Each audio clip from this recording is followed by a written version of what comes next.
নমস্কার। আজ 25শে বৈশাখ, কবিগুরু রবীন্দ্রনাথ ঠাকুরের জন্মদিন। এই উপলক্ষে আমার ছোট্ট নিবেদন, সমব্যথী। যদি খোকা না হয়ে আমি হতেম কুকুরছানা, তবে পাছে তোমার পাতে মুখ দিতে যাই ভাতে, তুমি করতে আমার মানা।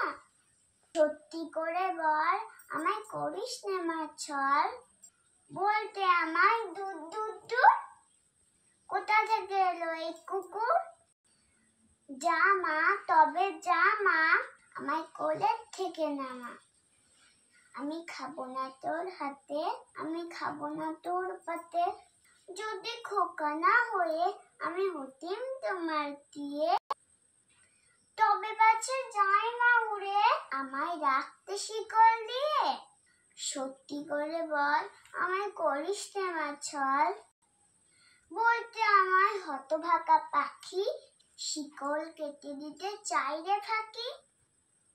আমায় নামিয়ে দে মা, আমায় ভালোবাসিস নে মা, আমি রব না তোর কোলে, আমি বনেই যাব চলে। নমস্কার।